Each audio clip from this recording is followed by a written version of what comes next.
Vicky is up. Hi, Vicky. Hi, Janet. Are we on, Julie? We are ready. Make a motion to come out of executive session. Second? Roll call, Julie? Vicky, Yes. Tony, Yes. Sabrina, Yes. any action? No action. Good morning, Lloyd. Good morning. Good morning, Lloyd. We haven't met yet. Tony. Nice to meet you. You for Anthony or Tony? Tony, Tony, okay. Mr. Ballman. Hi. Good, doctor Lloyd. condition. You're on. Yes. So I'm here to request a part-time IT specialist for the Portage County IT department. It's a position per the Clemson and Nelson study that was conducted back in 2018. That starts at $20.11 an hour. It would be $40, and it would be 28 hours a week. Part-time position. We previously had that position in the prior year, but that individual who was at that position, Mark Thompson, was upgraded to a full-time at the tail end of last year. First using CARES Act money because that individual was doing a lot of CARES Act type work with our laptops and stuff like that. So we were using the full-time money that was in last year's budget. Oh, sorry, the CARES Act money that was in last year's budget to use it full-time, and then of course full-time money that was in this year's budget to make them full-time for this year. But the part-time money that was in last year's budget isn't in this year's budget, and we wanted that money put back into this year's budget to replace that position, so that we could again hire a part-time IT specialist for the help desk. But I'd like to enter into, the CARES money was not used because Todd said we had enough money in our line and we could use that. So it never was used on CARES like we wanted it to be. Just so you guys are aware of that.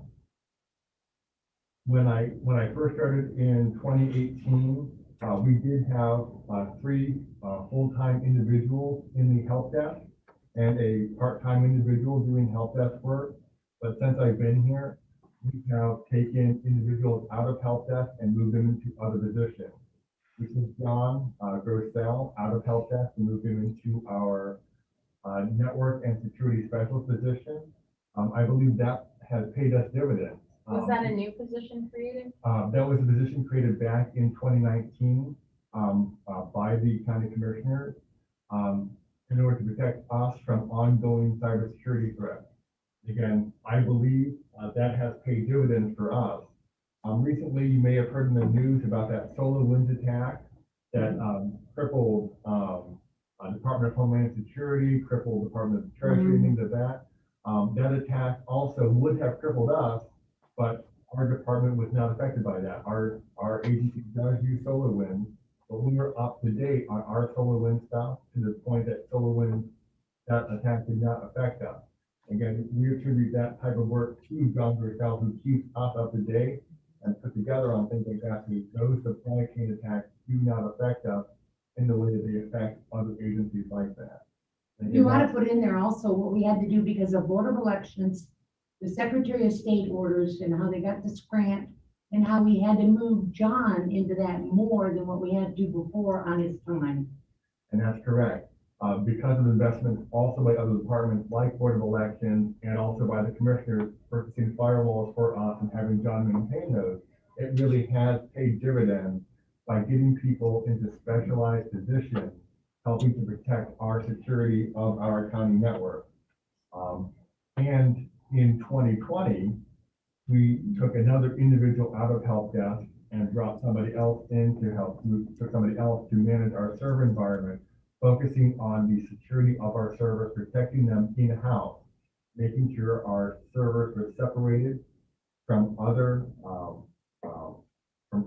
PCs in the county, making sure that that security is maintained, focusing on balancing the space and structure inside that server environment so that we're not overusing the space inside of the environment, making sure we have allocations there so that we're finding the problems inside of the server environment before they become disasters, so that we're not having to come to you guys and say, oh my goodness, we're running out of space and we're gonna run out in 2 days, as opposed to saying, look, in about 8 months, we're gonna run out of space, so we have time to figure out a solution, as opposed to, we're just about run out of space and now we need an emergency and be cash.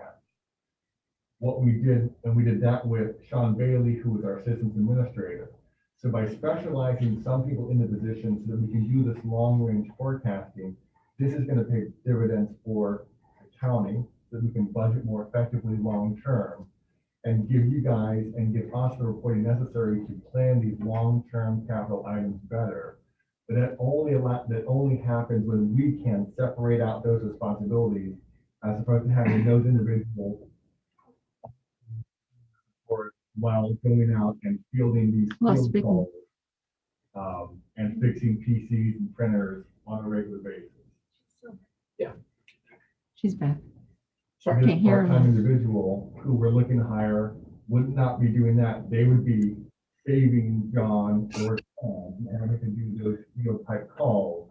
And instead of focusing all of on printers, fixing those PCs, so that those individuals who are qualified to secure the network, to secure our servers, are doing those tasks only. And that's what we're trying to accomplish. So the two, John and the other one that's a service manager. Yeah, Is that job take 40 hours a week to manage that? And I love computers, God I bless want me. them to go with, I want you to go with them. That, so they have just the two jobs they're doing is security and the other one is service management, server management. And that both of those guys that takes their full day. That takes their full complement. So the one guy who does server management, he spends half of his day working off hours. So he does 4 hours off shift. So he spends from about 6 a.m. his shift is 6 a.m. to 12 to 1:30 every day.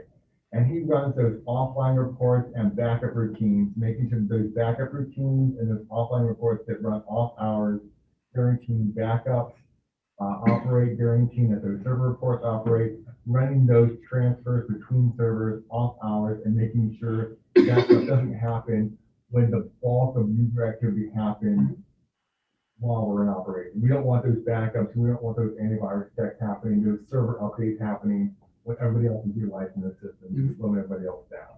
So he runs those things off hours. Okay.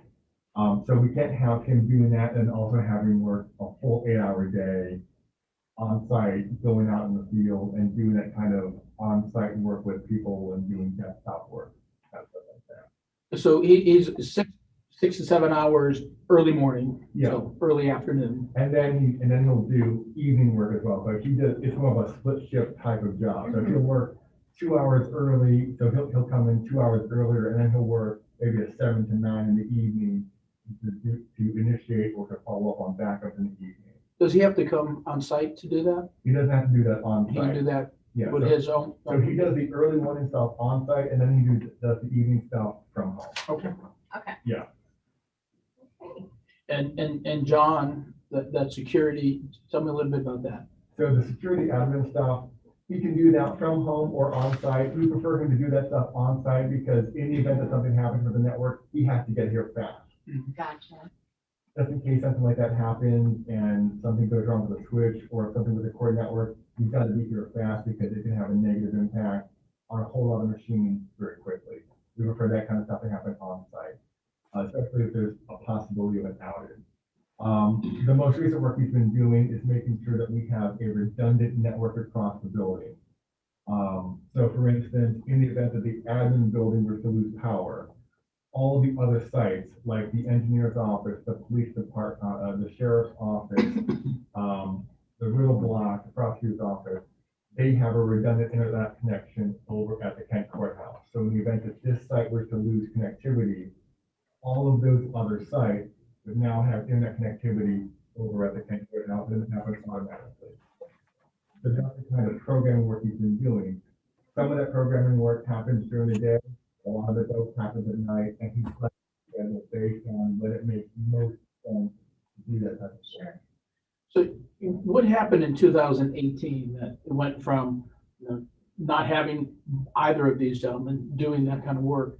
Is it just that has the county begin, I got here. okay, it's your fault. That's really what happened. Is that when I got here, I decided that it was important to get that type of work Okay. done. And the other component of that was, we were now beginning with the state auditors and with the Secretary of State. They now began to say, you really need to start doing this. We're going to begin to audit you on this type of work.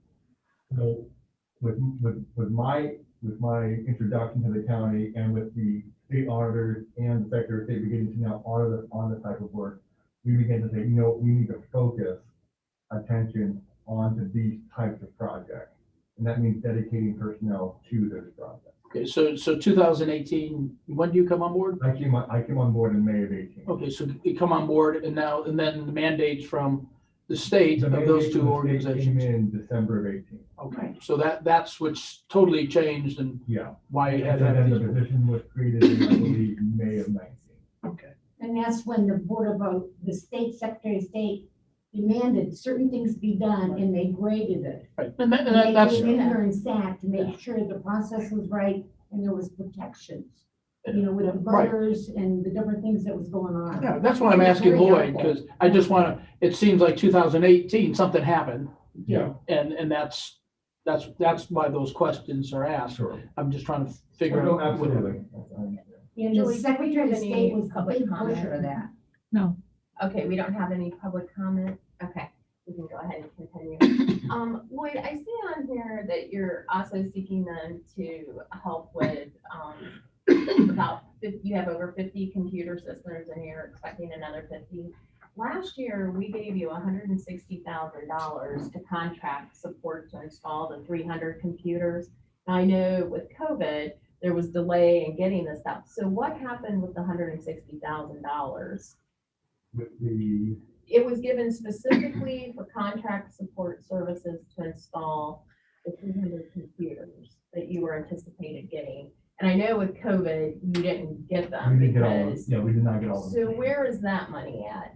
So with the machines that we did get, we ended up, with the machines that we ended up getting, we didn't spend a lot of that money on those services. So we ended up not spending money on those contract services. Instead, we spent money on just the machines. So we did not spend money on the contract services for those machines. We saved that money instead. We did not spend that money on the contract. So that money is still in your In budget?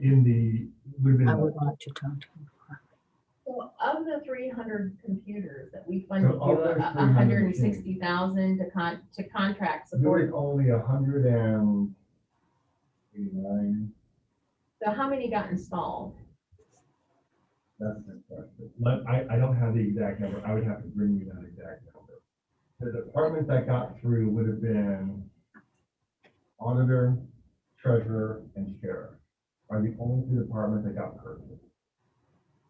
But how many got installed? The ones that got installed, auditor got installed completely, treasurer got installed completely, sheriff, 2/3.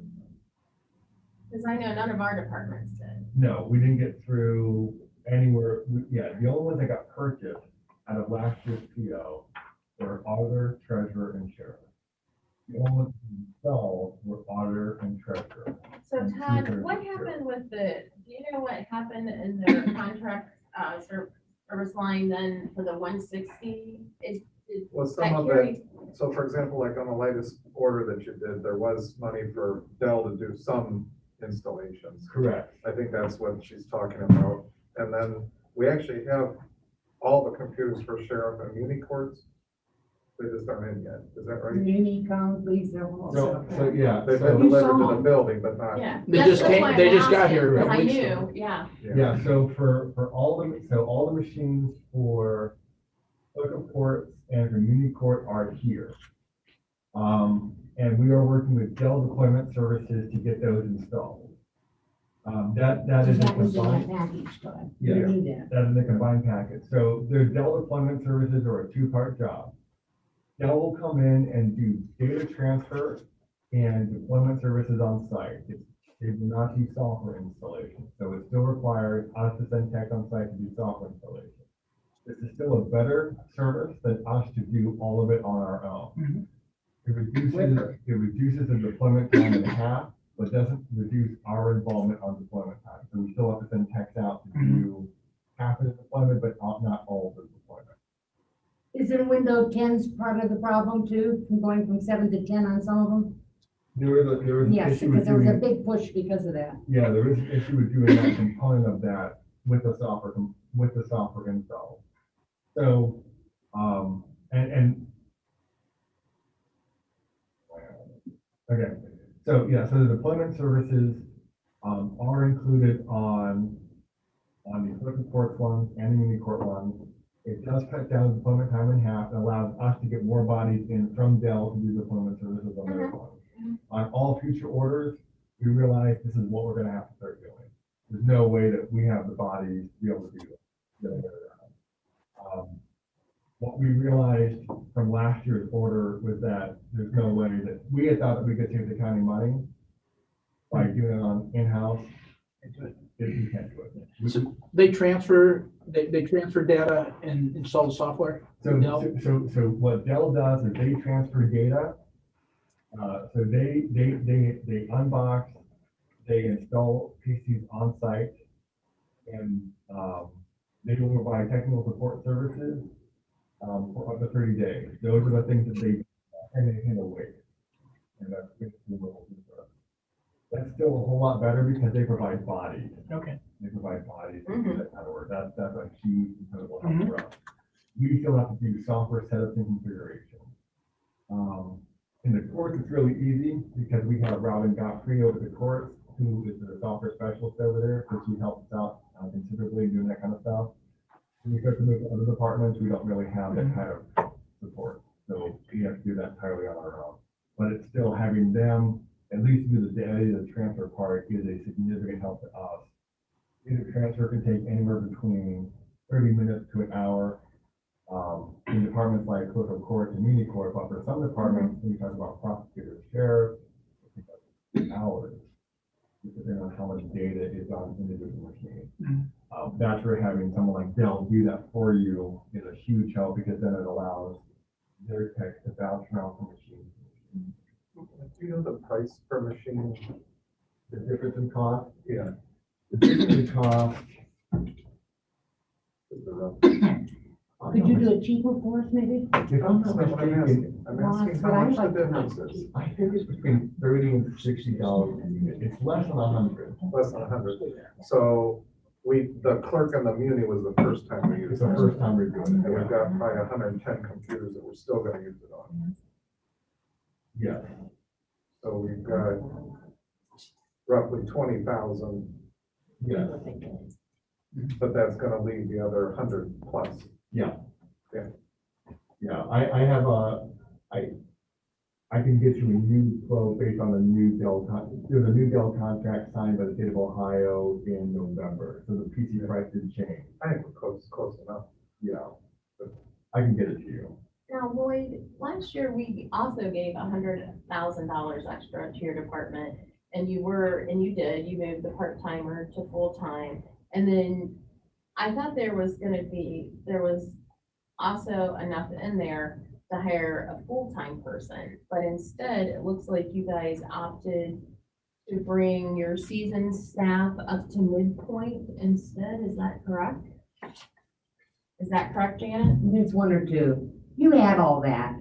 You know, we've got enough money. We're not asking for very much. I don't understand that. But I want I'm to go through asking, that. what happened with that $100,000 then? So, Who's because our rep to data processing board? Is it Tony this year? Yes, ma'am. Then I'll make sure you get the information. well, you'll need to make sure it goes to the board because it's a board decision, Janet. Whatever. You understand. that. I understand. I've been around. And then I'm still not clear on the $160,000 for contract services, what exactly happened with that money. And so we'll need a response back. so we can- Mark went to full-time, and that was paid out of that extra money you gave us for an employee we didn't hire. Because we had planned on using Mark with the CARES money, and Todd said, use the money we put in for that person, and that's what we paid Mark with. Todd Mark never is- commented on But that Mark was process. included in the What? 100,000. Todd never commented on that process. You sure as hell did. No, Jan. No. Okay, so, okay, Lloyd, do you have anything else that you want to share? Because I do want to know where that 160,000 for contract services. I mean, that was set up to give you guys people to come and install the 300. And I don't believe it know. ever got spent though. Well, that's what we need to know. It never Is got it in spent. your budget or is it internal So, services? Mark? yeah, if I'm not mistaken. I think it's in internal Yeah. services is where they put it. Yeah, so chances are by the time we finish the PO, there will be extra left over. Yeah, I don't, because But it, that's Yeah, what- there should. That's what'll need worked out is how much more order you have to do. And Yeah. there was a Yeah. large PO. put in And for that's all what we're that. trying to figure out. Yeah. Yeah, because he had put it in internal services. yeah, I thought for part of it, That's where it should be. not all of it. It's where it should be. Well, yeah, it depends So, on where you're spending It it out of. sounds like we're gonna have 100,000 left over Yeah, at you're gonna least. be at that fine. point. yeah, there was a significant leftover. I don't, I don't know if the PO got closed or whatever, but I know there was a significant amount left over. Yeah. Oh, okay, yeah, I don't think Joanne closed that one. okay. I don't think. So there's, of the 160, it appears that 100 is gonna be left. Right, because You'll they take didn't, that? they didn't Because utilize nothing it for was the first installed. Okay. almost 200 computers. Because technically it was not in IT, Okay. Yeah, got it. Internal services. It was, So- whatever. Back to my question of the 100,000 extra that was given, I thought it was given to support another full-time person and then to move part-time to full-time.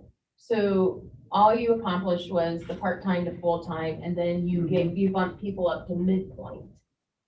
Is that correct? With the 100,000, the extra full-time person was not hired. Is that correct? You didn't hire another. We did not hire another person actually.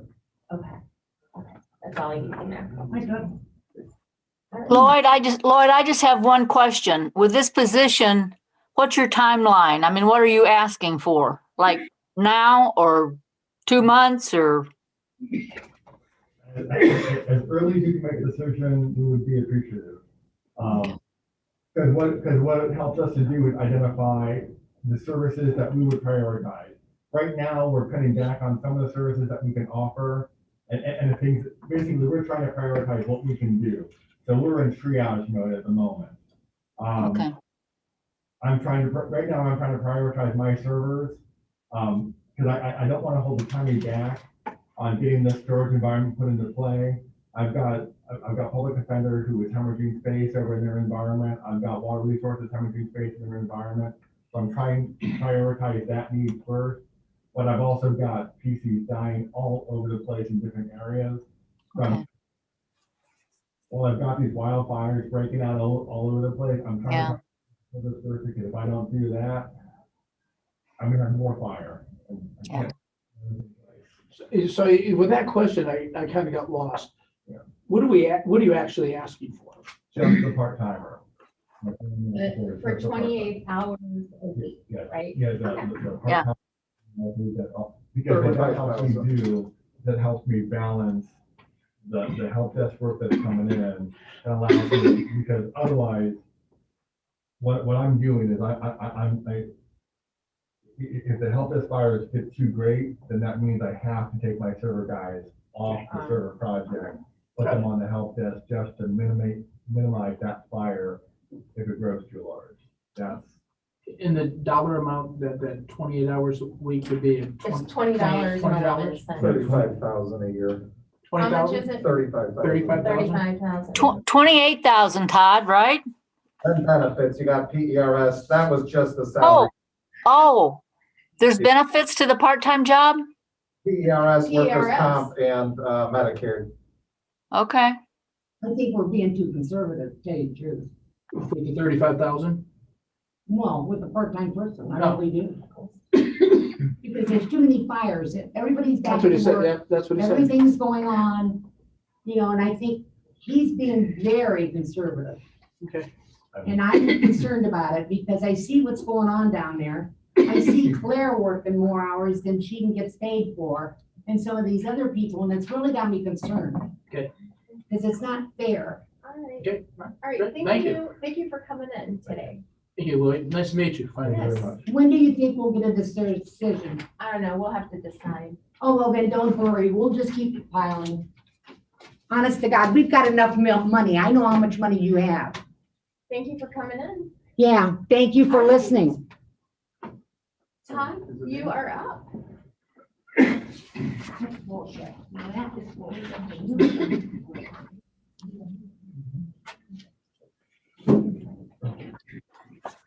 Who are you? Morning, Todd. Good morning. Good morning. So, I think that, I don't know which one you want to start with. I mean, I'm here really to talk about the comp plan, vision plan thing. So I heard that you guys pulled the letter that was sent out to LCD. I don't know if you want to talk about that first or into the comp plan first. Now, what is it again? So journal We entry. have a letter that we got to respond to. Our community development. Is that on the agenda? Yes, the journal entry on the miscellaneous Oh, I'm item. sorry. Yes, we held that there. I don't care, whatever you want to start with. Well, let's just get this one out of the way. So real quick, this is how the letter to the state is basically grant that we had in back in 2016. It was applied for in 2016. It was due at the end of October 2017. We didn't have a contract agreement until March of 2017. So we were behind the eight ball on that one, and so we completed everything. The letters they gave us, it was obvious that it didn't look at some of the stuff that we presented, so we had some good conversations with them. So the only thing that we didn't complete was, the New Horizons grant was about fair housing. Mhm. We were working with landlords, we had a landlord coalition. Good, because how much money do they want you to return? They wanted 6,000, now they want none, 9. but, so they want none, but we gotta work out an agreement for that, right? I'm sorry, I'm having a hard time with. Could your you math. take the Can you- mask yeah. off? Cool, thank you. Because I was gonna ask the same. All right, sorry. I'm over. Okay, so how much do they want? Because I know they want money back because we did not comply with. Yeah, so the only thing we didn't comply with was, okay, so we did a landlord coalition thing, we were meeting with Kent State students, a public meeting about fair housing, and another meeting just for landlords only. And then the last thing was to do a presentation in the schools, right? And it was the schools that we were trying to get into. We found out it was much more difficult to go into a school and talk about fair housing. The idea was to talk to graduating seniors or seniors, Oh, who would be okay. seniors. So as they approached, going on to either going to college or going to live on their own for the first time, things to look for, the pitfalls of renting places and that kind of thing, and to understand what fair housing laws were and just that kind of stuff, just educate them. So it was hard to do that. So when I was talking with the schools, they said, just get one, instead of just, coming in, why don't you just give us the materials? We have a bunch of materials to pass out to them. So, so we said, okay, we'll just give it to you and pass out the materials. We thought that might suffice, but the state said, no, we really want you to physically see and talk to the students directly. So that's the sticking point. And the bottom of the letter is what we talked about doing that. And so we basically, all we're saying, instead of paying you back the $4,500 for that activity, we're going to go and do the face-to-face presentation to school. So Ravenna and Wyndham have already said, yes, sure, that's fine. And then the other one is James Garfield. We're just playing phone tag, and I'm working with Ted Leipzig on that one. There's some other project we're working on with them. So is the Office of Community Development okay with that? Yeah, oh yeah. Okay. Yeah. Okay. And so we negotiated all, trust me, we negotiated all of that with them. She took it back to her superior. They said that basically we have till the end of June to comply, but obviously the school kids are out in May for graduating. So we're gonna get them right. So when talking with like Ravenna City, for example, with Dennis Huckler, he basically said that they have testing till mid-April. And then we have that 2-week window that we let us come in and do that. We're gonna show some videos and have material and things like that. Yeah. So now, will that reduce the amount of money they're looking to get returned to them? So our agreement was we either finish that project or we pay them the $4,500. So it's kind of like we either do it or we don't. So our idea is to do it. Yeah, okay. So that's where. So the letter that I saw, because I did read through it, I saw it out there. I think I actually already signed it, was just basically stating that. Right. Okay. Okay, so we'll need approval of the journal entries. Yeah, just- Make a motion to approve the journal entry. The Board of, yeah. The Board of Commissioners signature request for February 4th, 2021, correspondence with Shannon Garrett, Office of Community Development, in response to the monitoring report for the New Horizons Fair Housing Assistance Program grant BD 161CJ1 as presented by the Regional Planning Commission. Second, Okay, roll call, Julie? Vicky, yes. me, Yes. Sabrina. Okay. So the next thing, the reason why we have our time slot is to talk about the comprehensive plan. You were here almost exactly 1 year ago. And 1 year ago, it was kind of odd to believe we agreed to move forward with it. And then because of COVID, it all got kind of tabled. So basically we're coming back to do basically the same exact plan. I believe we also attached the minutes from that meeting. We talked about the kind of things we wanted to do, doing an overall countywide plan, but then have like quadrants and steering committee members from those quadrants to make sure that everybody's represented appropriately.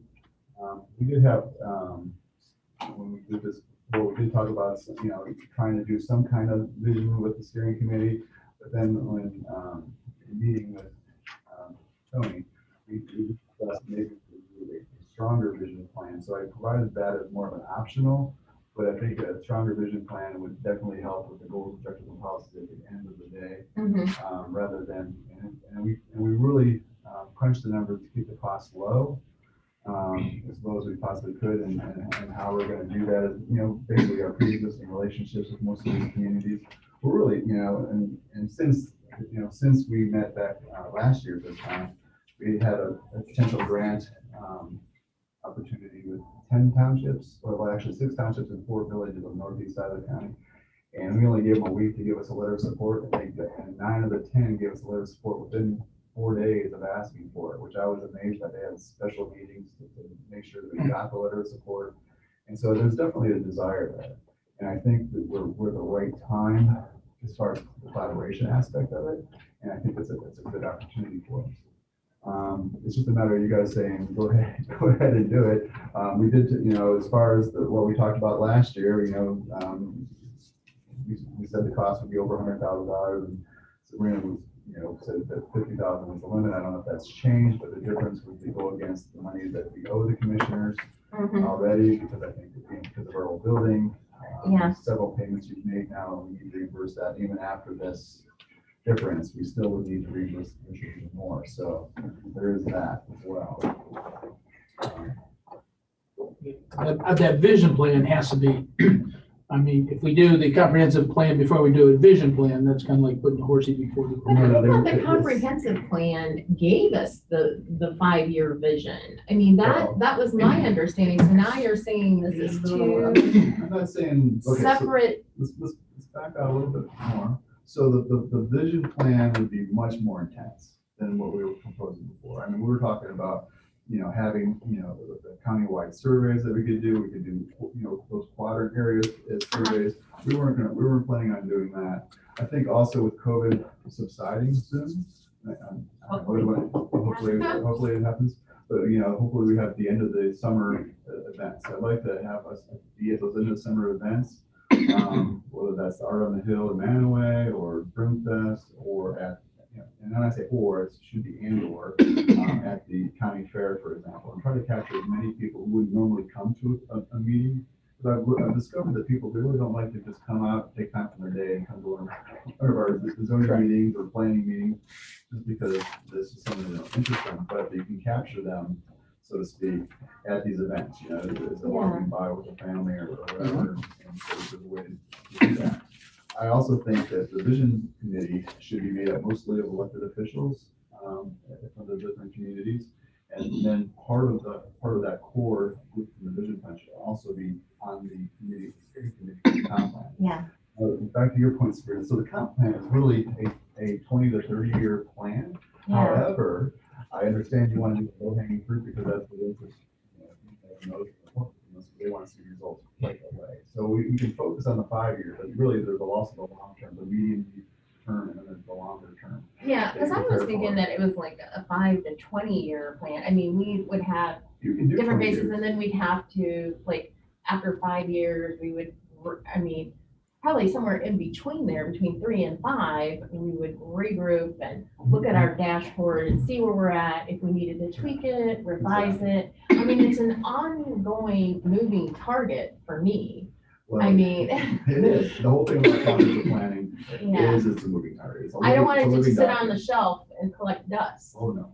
It needs to be continual. So we're in the middle of Broomfield right now, and so we actually are getting ready to submit our final draft to that. And one of the things we're doing it's more for the public, is we've made a lot of our maps interactive, and we talked with Tony about the interactive maps, but that brings the plan to life, as far as what you want to do and what you want to accomplish.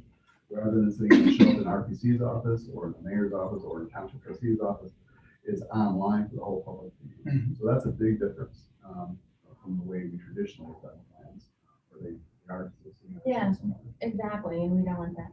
And we know we have you on the sixth floor, you will constantly, Well, that's the other thing too. I mean, Yeah. we're here. convenience factor. We have, and just about all the people we'd be doing, within the township, or the county, sorry, they're on our board, so we have to do a good job. We have to do a great Yeah, job. and you want the other communities invested, because we don't want the myth that it's the county plan and we come into your community to tell you. We want to engage them and enroll their plan into ours. We're not gonna be telling them what to do. We just wanna, collaborate, so there's not a lot of duplicative efforts, and maybe, with the collaboration, You're nailing it, Sabrina. yeah. You're nailing it. So basically, like, we talk about plans, a lot of times people get overwhelmed, like, how am I gonna do this? I'm with Brimfield. How am I gonna do all this economic development? It's just me. And I'm like, well, it's not just you, and his name's Michael Ag, he's the zoning inspector and economic development person there.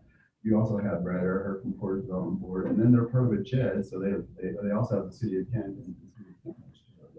So there's all these other entities that help us out, and when you look at it from a county-wide perspective, you have all the cities that have economic development people, all of them do now, I believe. And then the townships, all their zoning inspectors are like the boots on the street that does that. Yeah. So you're coordinating with all these people simultaneously rather than having them independently trying to. In silos and in competition. And not to be disrespectful, because I do believe they do coordinate somewhat, but there's probably more coordination that can be done. So there's shared economic development. You mentioned it also about like the intergovernmental coordination. So there's shared resources. How do we share resources rather than everybody have their own thing? Obviously, we can generate grants through this, and how do we, by having county moving one community could support a grant for each other, that'll add a lot of weight to those things. Obviously, the county still has some rural areas, so this plan would probably talk about how do we preserve those rural areas the way they are, and at the same time, how do we grow those communities, have access to water and sewer, and have the desire to grow.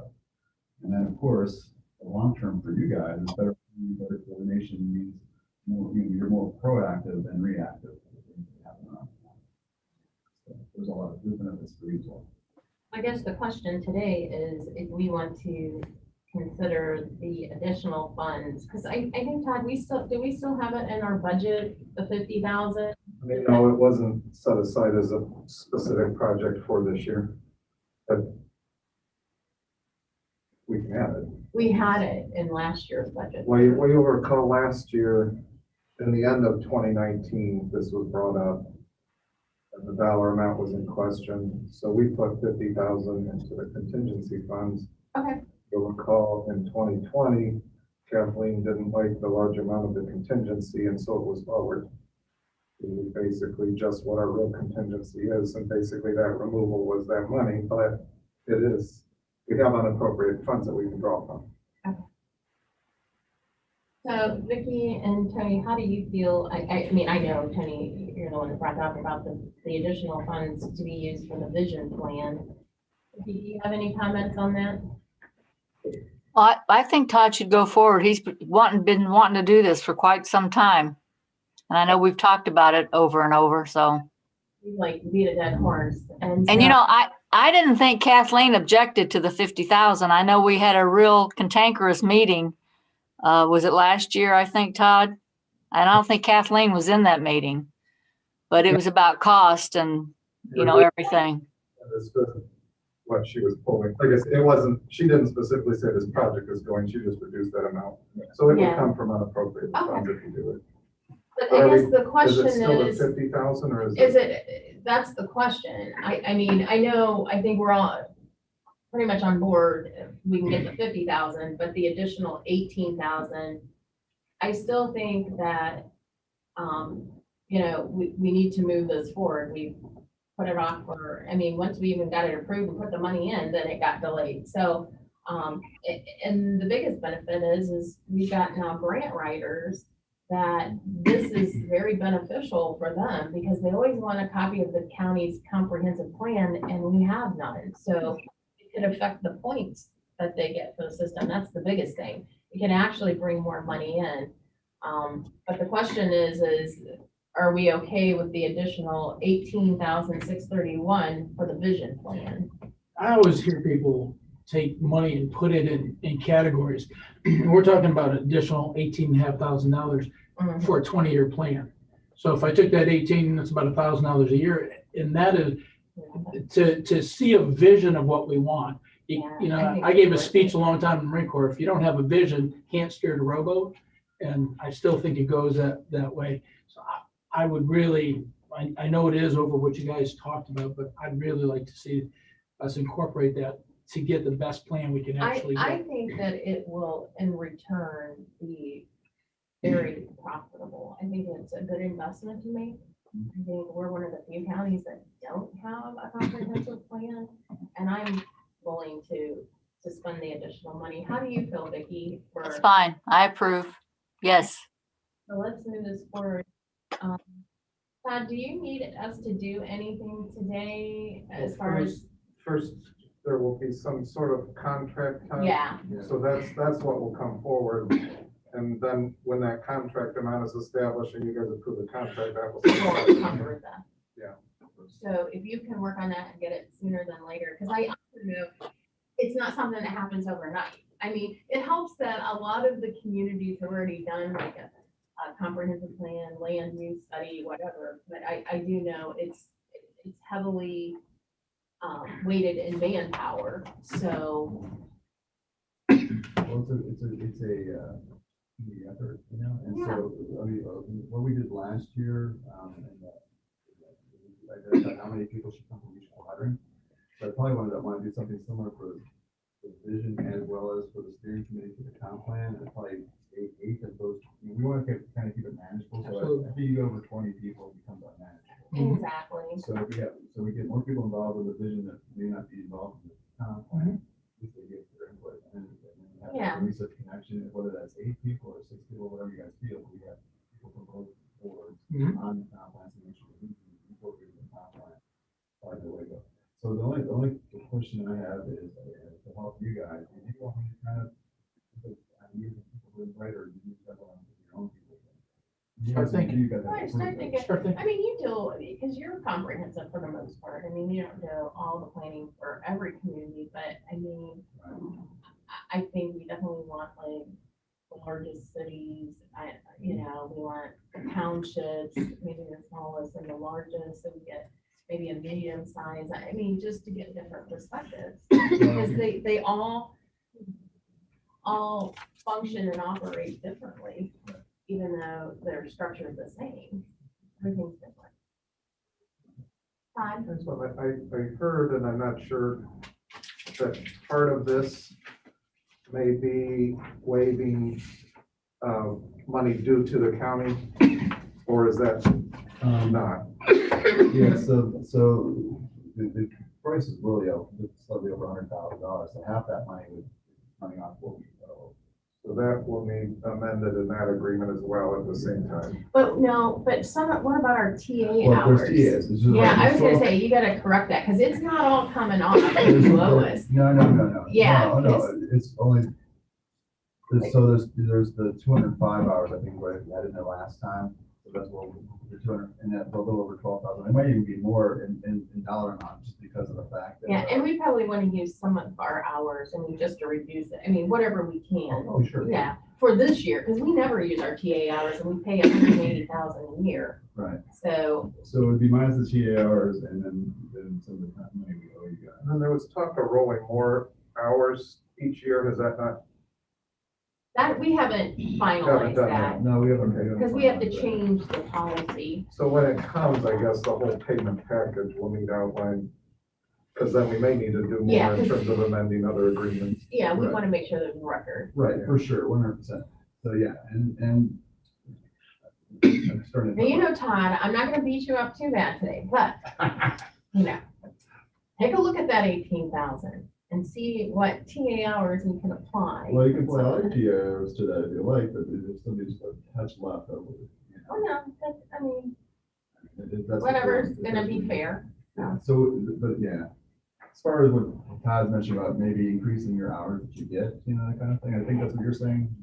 There was discussion last year when the 100,000 price tag came up that maybe they were gonna allow us to carry over more hours. I don't remember exactly what the discussion was, Yeah. but that was gonna go to your board, but I don't know that we ever got there. It went to our board, but I don't think we We were did a final, we were just working on this project and, yeah. So It sort of got tabled. So obviously you get all of 2020, you get all of 2021, and then you get part of 2022. So that's how that works. So I'm sure there'll be some adjustment, but just let us know. And then like Todd said, break it down just so that we know. So yeah, that'd be part of the contract, I guess. Yeah. Perfect. All right, All right, thank you. Pressure's on, Todd. thank you, Todd. Let's get High expectations, get it Yeah, going. let's get this Great. rolling, Todd. Thank you, Todd. Thanks, Vicky. Thanks, Todd. All right. Ed, you wanted to have a public comment? Go ahead, I mean, Good morning, Commissioners. I didn't sign in public speak, so it is totally my fault that I wasn't on the schedule, and I appreciate the opportunity to speak. Something came up while I was attending the meeting that I just want to address briefly. I'm a citizen of Portage County for a long time, and I'm also an elected official in a township.